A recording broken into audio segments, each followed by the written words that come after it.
നമ്മൾ നേരത്തെ പറഞ്ഞ സൂറത്തുൽ അഅറാഫ് തന്നെ. ആ സൂറത്തുൽ അഅറാഫിന്റെ 168 ആയത്ത്, 168 ആയത്ത് സൂറത്തുൽ അഅറാഫ്.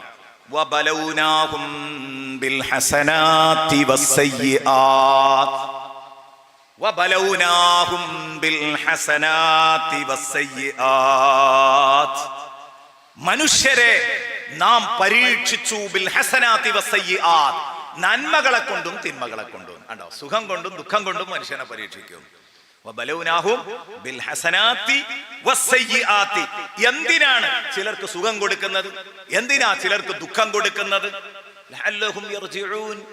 എല്ലാറ്റിന്റെയും ലക്ഷ്യം ഒന്നാ, ലഅല്ലഹും യർജിഊൻ. കണ്ടോ, എത്ര സ്ഥലത്താ അത് പറയുന്നത്, ലഅല്ലഹും യർജിഊൻ. അപ്പോഴല്ലേ അവര് ഇങ്ങനെ ഒരാളുണ്ട് എന്ന് മനസ്സിലാക്കുള്ളൂ, ഈ ഡ്രൈവറെ തിരിച്ചറിയുള്ളൂ, എന്റെ അടുത്തേക്ക് ഇടക്കൊന്ന് തിരിഞ്ഞു നോക്കുള്ളൂ, എന്നിലേക്ക് തിരിച്ചു വരാൻ വേണ്ടിയിട്ടാണ് ഞാൻ സുഖം നൽകി പരീക്ഷിക്കുന്നത്. അപ്പോ സുഖാനുഭൂതികളിൽ ഇങ്ങനെ പുതച്ചുറങ്ങുന്നവർ കരുതരുത് അള്ളാഹു നമ്മളെ എങ്ങോട്ടോ രക്ഷപ്പെടുത്തിയിരിക്കുന്നു. അല്ല, നമ്മളെ കുടുക്കുന്നതിന്റെ ഭാഗമാണ് അതും. ബഹുമാനപ്പെട്ട അമ്പിയാക്കൾ അല്ലെ, ആ അമ്പിയാക്കളെയൊക്കെ അല്ലാഹു തആല ഈ രൂപത്തിൽ പരീക്ഷിച്ചിട്ട് അതിലൊക്കെ വിജയം നേടിയ അയ്യൂബ് നബി അലൈഹിസ്സലാമിനെ പോലെയുള്ളവർ ധാരാളം സ്വത്ത് കൊടുത്തു, മക്കളെ കൊടുത്തു, കുട്ടികളെ കൊടുത്തു, എല്ലാ സുഖവും സൗകര്യവും കൊടുത്തു. അയ്യൂബ് നബിയെ പരീക്ഷിച്ചു, വിജയിച്ചു. എന്താ വേണ്ടത്? നന്ദി ചെയ്യണം. ഒരു നേരത്തെ സംസ്കാരവും മുടങ്ങിയില്ലൊക്കെ ക്ലിയർ ആണ്. അപ്പൊ അല്ലാഹു തആല എന്താ ചെയ്തത്? പിന്നെ ദാരിദ്ര്യം കൊണ്ട് പരീക്ഷിച്ചു. ഒരു ബിൽഡിങ്ങിനുള്ളിൽ, ഇപ്പൊ അയ്യൂബ് നബി മോശക്കാരനായതുകൊണ്ടാ പരീക്ഷണം. ബലൗനാഹും ബിൽ ഹസനാതി വസ്സയ്യിആത്ത്. ഹസനാത്ത് കൊണ്ട് പരീക്ഷിച്ചിട്ട് അയ്യൂബ് നബിയെ പിടിക്കാൻ കിട്ടൂല. അയ്യൂബ് നബി ഒന്നും തെറ്റിച്ചില്ല, ഒക്കെ കൃത്യ. അപ്പൊ ഒന്നും കൂടെ പരീക്ഷിച്ചു അള്ളാഹു, സയ്യാത്ത് കൊണ്ട് പരീക്ഷിച്ചു നോക്കുക, അപ്പൊ ഇളകുമോ നോക്കുക. അങ്ങനെ എന്ത് ചെയ്തു? ഒരു ബിൽഡിങ്ങിൽ മക്കളൊക്കെ ഭക്ഷണം കഴിച്ചുകൊണ്ടിരിക്കുമ്പോ ആ ബിൽഡിംഗ് അങ്ങ് തകർന്നു, മൊത്തം മരിച്ചു. വലിയ സംഭവമാണ്. പിന്നെ അതിലും വിഷമിച്ചില്ല, സമ്പത്ത് മുഴുവനും ഇടിഞ്ഞ് പൊളിഞ്ഞ് പൊട്ടിപ്പോയി, ബിസിനസ്സുകളൊക്കെ പൊട്ടിപ്പോയി. അയ്യൂബ് നബി അലൈഹിസ്സലാം ഒരനക്കം പതറിയില്ല. എല്ലാം നീ തന്നു ഒരു കാലത്ത്. അയ്യൂബ് നബി അങ്ങനെയാ പറഞ്ഞത്. ഞാൻ എന്തിനെ തന്നു എന്ന് ചോദിച്ചിട്ടില്ല, തന്നവൻ എന്താ ചെയ്യേണ്ടത്? ആർക്കെങ്കിലും മുതൽ തന്നാ എന്താ ചെയ്യേണ്ട? ആ പണിയൊക്കെ ഞാൻ ചെയ്തു. പിന്നെ ഇപ്പൊ ഈ കൊണ്ടേ എനിക്കതിലും പരാതിയില്ല. പക്ഷെ ഇതിനൊക്കെ ചെറിയ ഈമാൻ പോരട്ടോ. നമ്മളെല്ലാം ബിസിനസ്സാണ് പൊട്ടിയിട്ടുണ്ടെങ്കിൽ ഇങ്ങനെയൊക്കെയാണ് പറയണമെങ്കിൽ ചെറിയ ഈമാനൊന്നും പോരാ. അങ്ങനെ അതൊക്കെ പൊട്ടി. പിന്നെന്ത് ചെയ്തു? മക്കളെയൊക്കെ നശിപ്പിച്ചു. അല്ലാഹു തആലാക്ക് മനസ്സിലായി അയ്യൂബ് നബി കുലുങ്ങിയിട്ടില്ല, നല്ല സമചിത്തതയോടെ നിൽക്കുന്നുണ്ട്. അപ്പൊ പിന്നെ ഏതൊരാളും പതറിപ്പോകുന്നത് ആ സ്വന്തം ശരീരത്തിൽ കയറി കളിക്കുമ്പോൾ. പിന്നെ അയ്യൂബ് നബിക്ക് അല്ലാഹു എന്ത് ചെയ്തു? രോഗം കൊടുത്തു. ലാസ്റ്റ് ഘട്ടാണ്. അതിലാരും പതറും. എല്ലിന്റെ ഉള്ളിലൂടെ ശക്തമായൊരു വേദന, സഹിക്കാൻ പറ്റുന്നില്ല, നുറുങ്ങാണ് എല്ലുകൾ. എന്നിട്ടും അയ്യൂബ് നബി അലൈഹിസ്സലാം പതറിയില്ല. അല്ലാഹു തആല 100 ഡോസ് വേദനയാണ് കൊടുത്തു. ഒന്ന് അനങ്ങോ നോക്കാൻ, ഒരു പരാതിയെങ്കിലും അയ്യൂബ് പറയോ നോക്കാൻ ഒരു മനുഷ്യന് സഹിക്കാൻ പറ്റുന്നതിന്റെ പരിധി ഉണ്ടല്ലോ. അത് വിട്ട് വേദനയാണ് കൊടുത്തപ്പോ റബ്ബി അന്നി മസ്സനിയ വ അൻത അർഹമുർ റഹീമീൻ. അല്ലാഹ്, എനിക്ക് വേദനയാകുന്നുണ്ട്, എന്നാലും നീ എന്നോട് കരുണയുള്ളവനാട്ടോ. അപ്പോഴും പറഞ്ഞത് അതാണ്, എനിക്ക് വേദനിക്കുന്നുണ്ട്. അപ്പൊ അല്ലാഹു ചോദിച്ചു, അയ്യൂബ് വേദനിക്കുന്നുണ്ടെന്നോ? പരാതി പറയാണോ? അപ്പോഴാണ് അയ്യൂബ് നബി അലൈഹിസ്സലാം പറഞ്ഞത്, അല്ലാഹ് ഒരു കാലത്ത് ഒരുപാട് തന്നു, എന്തിനാ തന്നത് എന്ന് ചോദിച്ചിട്ടില്ല. കിട്ടിയോൻ എന്തൊക്കെയാ ചെയ്യേണ്ടത് അതൊക്കെ ഞാൻ ചെയ്തു. പിന്നെ നീ അങ്ങനെ കൊണ്ടുപോയി, മക്കളെ കൊണ്ടുപോയി, കുട്ടികളെ കൊണ്ടുപോയി, ബിസിനസ് കൊണ്ടുപോയി, എല്ലാം കൊണ്ടുപോയി. എന്തിനാ നീ കൊണ്ടുപോകുന്നതെന്ന് ഞാൻ ചോദിച്ചിട്ടില്ല. എന്റെ ശരീരത്തിൽ കയറി കളിച്ചു, ഇത്രയും ഞാൻ സഹിച്ചു. അവസാനം അറിയാതെ വന്നു പോയതാണ്. അഫ്വാൻ, പൊറുക്കണേ പടച്ചോനെ എന്ന് പടച്ചോനോട് ഉടനെ തന്നെ അയ്യൂബ് നബി അലൈഹിസ്സലാം പറഞ്ഞപ്പോ പറഞ്ഞു, ഞങ്ങളെ പരീക്ഷിക്കുകയായിരുന്നു.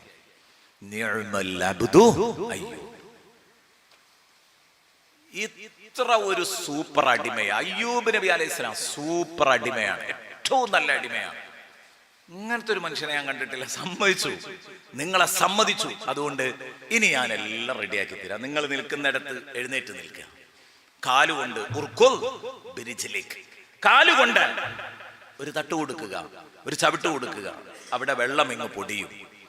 ആ വെള്ളത്തിൽ നിന്ന് നിങ്ങൾ കുടിക്കുക, കുളിക്കുക. ഹാദാ മുഗ്തസലുൻ ബാരിദുൻ വശറാബ്.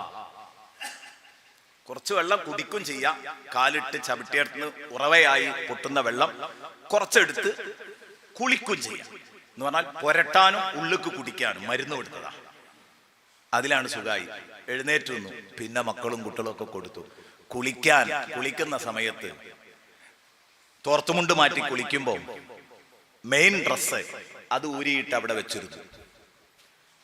അപ്പോഴാണ് കുളിപ്പരയിലേക്ക് സ്വർണത്തിന്റെ വെട്ടുകിളികൾ ഇങ്ങനെ വരുന്നത്.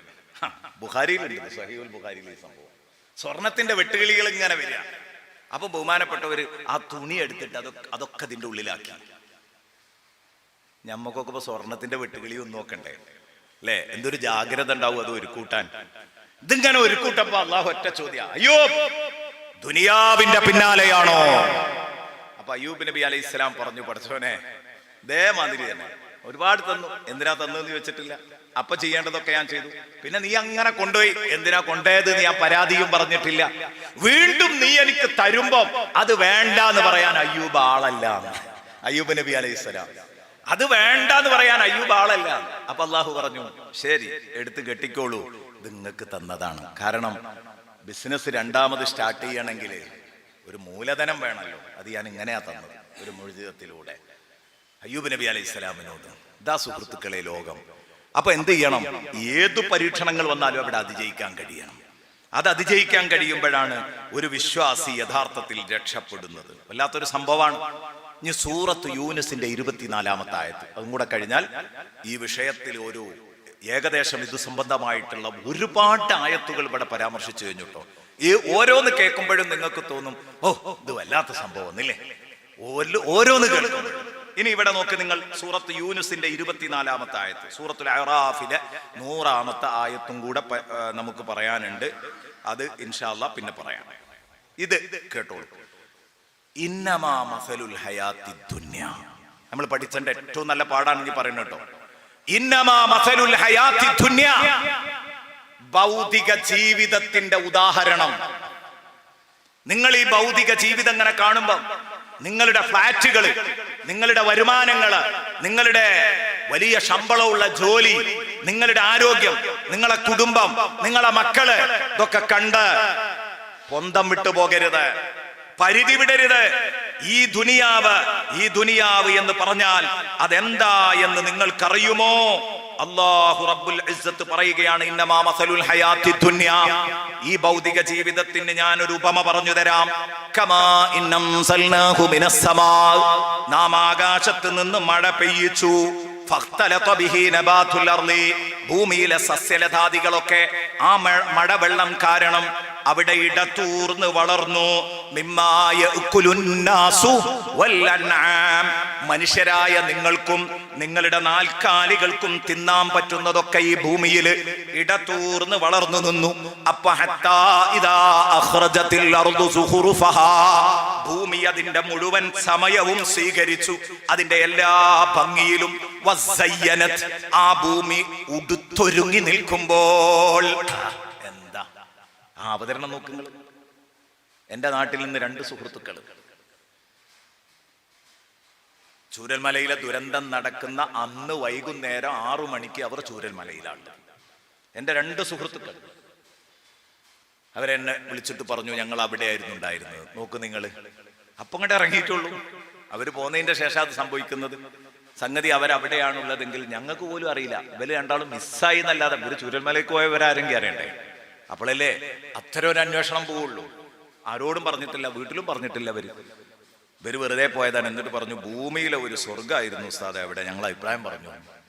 ഞങ്ങൾ അവിടെ പോയപ്പോൾ പൂളയും കപ്പയും ചായയും ഒക്കെ ഒരു ചേച്ചി ഉണ്ടാക്കി കൊടുത്തു ഇവർക്ക്. അതൊക്കെ നന്നായിട്ട് ഞങ്ങൾ കഴിച്ചു പോന്നു.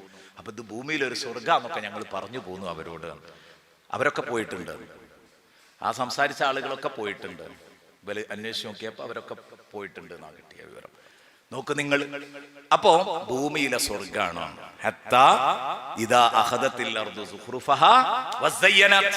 ഭൂമി അതിന്റെ മുഴുവൻ അലങ്കാരങ്ങളും സ്വീകരിച്ച്, സമയം സ്വീകരിച്ച്, ഉടുത്തൊരുങ്ങി നിൽക്കുന്ന ഘട്ടത്തില് ആ ഭൂമിയുടെ ഉടമകൾ വിചാരിക്കും, അന്നഹും ഖാദിറൂന അലൈഹ, ആരുടെ പേരിൽ ആധാരം ഉള്ളതെങ്കിൽ പോലും. അതപ്പൊ ഈ അഹ്ലുഹ എന്ന് പറഞ്ഞതിന്റെ അർത്ഥം അത്രയേ ഉള്ളൂ. ആരുടെ പേരിൽ അതിന്റെ ആധാരം ഉള്ളതെങ്കിൽ അവര് വിചാരിക്കും അന്നഹും ഖാദിറൂന അലൈഹ, ഇതൊക്കെ ഞങ്ങളുടെ വരുതിയിലാണ്, ഞങ്ങളുടെ വരുതിയിലാണ്, ഇതൊന്നും ആർക്കും കൊണ്ടുപോകാൻ കഴിയൂല. അവര് വിചാരിക്കും അപ്പോഴാണ് അത്താഹാ ആ നാട്ടിലേക്ക് ചെല്ലുന്നത് അമ്രുന നമ്മുടെ ഒരു ദുരന്ത കൽപ്പന, ലൈലൻ ഔ നഹാറ രാത്രിയോ പകലോ, രണ്ടും ചെന്നു അല്ലേ? രാത്രിയും പകലും രണ്ട് സമയത്തും ചെല്ലുകയാണ്. ലൈലൻ ഔ നഹാറ ഫജഅൽനാഹാ ഹസീദ, അതോടുകൂടെ കൊയ്തെടുത്ത പാടം പോലെ ആക്കിയ രാജ്യം. സുബ്ഹാനല്ലാഹ്. പഞ്ചായത്ത് പ്രസിഡന്റിന്റെ പ്രതികരണം നിങ്ങൾ കേട്ടില്ലേ? 300 ചില്ലാനം വീടുണ്ടായിട്ട് 30 വീടിനെ അഡ്രസ് ഉള്ളൂ, ബാക്കിയുള്ളൊക്കെ പോയിരിക്കുകയാണ്. ഒന്നുമില്ല അവിടെ. ഒരു നാട് കിലോമീറ്റർ കണക്കിന് ഒലിച്ചങ്ങ് പോയിരിക്കുകയാണ്.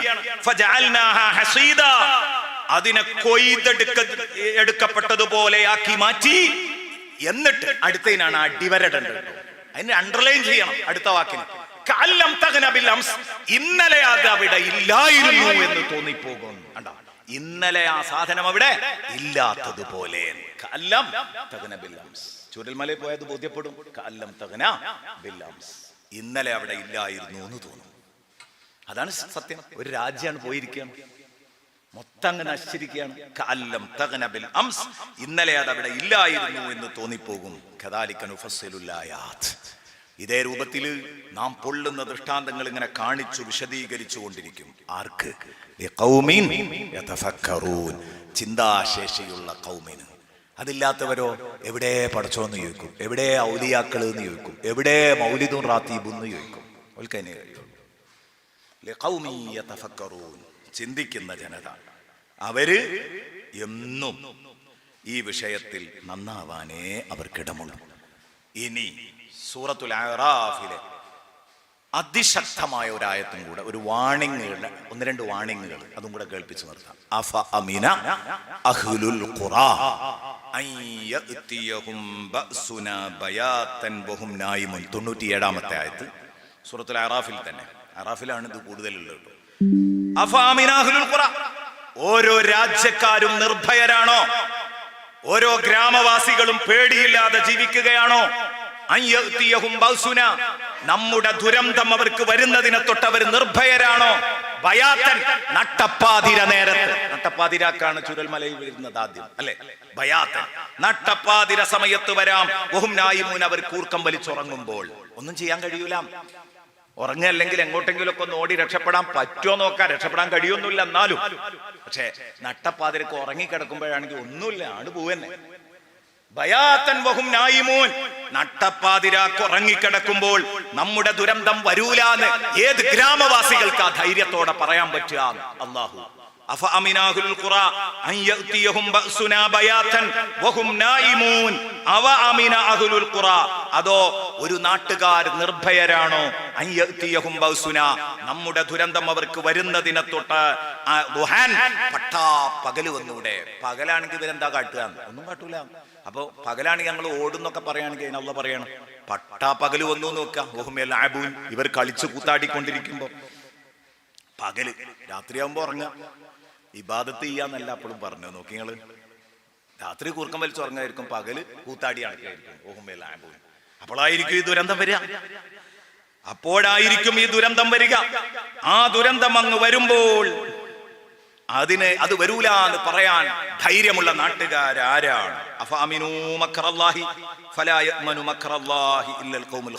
അള്ളാഹുവിന്റെ ശിക്ഷയെ തൊട്ട് ഇവർ നിർഭയരാണോ?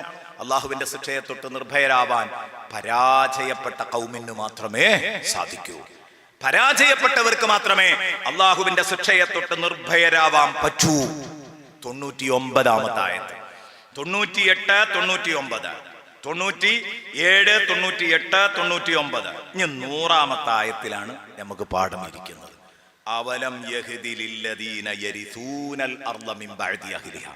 അങ്ങനെ ഒരു ദുരന്തം വരുമ്പോൾ ആ ദുരന്തത്തിന് ശേഷം, ഭൂമിയിലെ ആ ദുരന്ത ബാധിതർക്ക് ശേഷം ഈ ഭൂമിയെ വീണ്ടും അനന്തരമെടുക്കുന്ന ടീം, അതായത് ഒരു ദുരന്തം വന്ന് അവരൊക്കെ മരിച്ചുപോയി, പിന്നെ ഇവിടെ ബാക്കിയാകുന്നവർ, അവർക്ക് ഇനിയും വെളിവ് വന്നിട്ടില്ലേ എന്നാ ചോദിക്കുന്നത്. അവലം യഹ്ദി ലില്ലദീന യരിസൂനൽ അർള, ഭൂമിയെ അനന്തരമെടുക്കുന്നവർക്ക് ഇനിയും വെളിവ് വന്നില്ലയോ? മിൻ ബഅദി അഹ്ലിഹാ, നശിച്ചുപോയ ഈ ടീമിന് ശേഷം, അവർ നശിച്ചു പോയതിന്റെ ശേഷം ഇവർക്കെന്താ ചിന്താശേഷിയില്ലേ? ഇവർക്ക് ചിന്തിക്കാൻ സമയമായിട്ടില്ലേ? അൻ ലൗ നശാ, നമ്മൾ ഉദ്ദേശിച്ചിരുന്നെങ്കിൽ അസ്വബ്നാഹും ബിദുനൂബിഹിം, ഇവരുടെ പേക്കൂത്തുകൾ കാരണമായി ഇവരെയും മുസീബത്തിൽ അകപ്പെടുത്താമായിരുന്നല്ലോ. അങ്ങനെ ചിന്തിക്കണം. ഇവർക്കും വേണമെങ്കിൽ ഇതുപോലത്തെ ഒരു മുസീബത്ത് എനിക്ക് കൊടുക്കാൻ പറ്റാത്തത് കൊണ്ടല്ലല്ലോ. വനതുബഉ ഖുലൂബിഹിം, അവരുടെ ഹൃദയങ്ങൾക്ക് ഞാൻ സീല് വെച്ച് മുദ്ര വെച്ച് അങ്ങ് പൂട്ടിക്കളഞ്ഞാൽ ഫഹും ലാ യസ്മഊൻ, പിന്നെ അവർക്ക് ഒരു ഉപദേശവും ഒരു സാരോപദേശവും കേൾക്കാനുള്ള തൗഫീഖ് ഉണ്ടാവില്ല. അങ്ങനെ അങ്ങ് മരിച്ചു പോയിക്കൂടായിരുന്നോ? പോകാമായിരുന്നു. ബാക്കി വെച്ചത് നിങ്ങൾ മടങ്ങുമോ നോക്കാൻ വേണ്ടിയാണ്. അള്ളാഹു നമുക്ക് മടങ്ങാൻ തൗഫീഖ് നൽകട്ടെ. അള്ളാഹു മടങ്ങാൻ തൗഫീഖ് നൽകട്ടെ. പ്രിയപ്പെട്ട കൂട്ടുകാരെ,